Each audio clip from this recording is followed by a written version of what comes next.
Hi എല്ലാവർക്കും നമസ്കാരം. നമുക്കിപ്പോൾ ഇന്ന് മാങ്ങാ പുളിശ്ശേരി. ഇപ്പം മാങ്ങ 2 ടൈപ്പ് മാങ്ങയാണ്. അപ്പോൾ ഒന്ന് നല്ല പഴുത്തത് കിട്ടി, പുളിയുണ്ട്, പക്ഷേ മറ്റേത് പിന്നെ വലുതായതുകൊണ്ട് അതിനെ എങ്ങനെ മുറിച്ചിട്ടു. നമുക്ക് മാങ്ങാ പുളിശ്ശേരി ഉണ്ടാക്കാം. ഓക്കെ, ആദ്യം ഇങ്ങനെ മുറിച്ചിട്ടുണ്ട്. ഓക്കെ, ഇപ്പം അടുപ്പത്ത് വെച്ച് അതിന് വേണ്ട ഉപ്പിട്ടു, കുറച്ച് മഞ്ഞൾ, കുറച്ച് ചില്ലി പൗഡർ.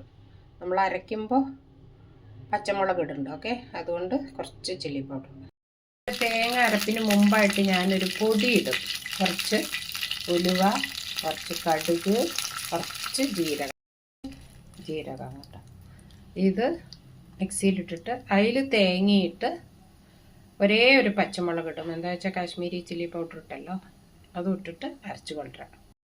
ഇതിൻ്റെ അരപ്പ് തേങ്ങയും പച്ചമുളകും പിന്നെ നമ്മൾ വറുത്തില്ലേ, അതൊക്കെ കൂടി അരച്ച് കൊണ്ടുവരാം. ഓക്കെ, നമുക്കിനി തേങ്ങ അരച്ചത് ചേർക്കാം.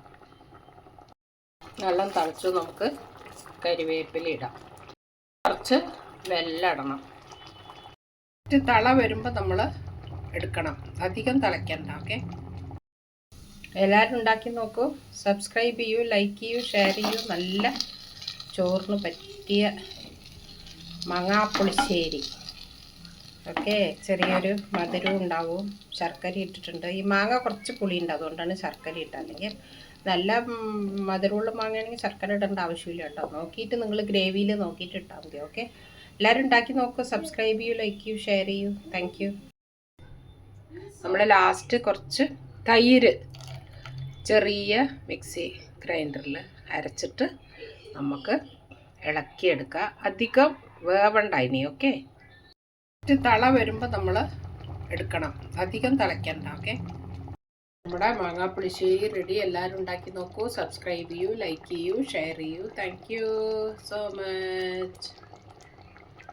ഇന്നത്തെ ഡിന്നർ അതിനുള്ള നമ്മുടെ ചോറിൻ്റെ കൂട്ടാൻ മാങ്ങാപ്പുളിശ്ശേരി. ആർക്കൊക്കെ ഇഷ്ടമാണ് ലൈക്ക് ചെയ്യൂ, സബ്സ്ക്രൈബ് ചെയ്യൂ, ഷെയർ ചെയ്യൂ. Thank you.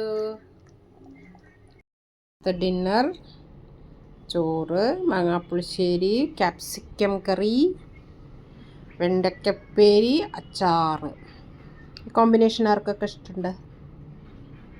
സബ്സ്ക്രൈബ് ചെയ്യൂ, ലൈക്ക് ചെയ്യൂ, ഷെയർ ചെയ്യൂ.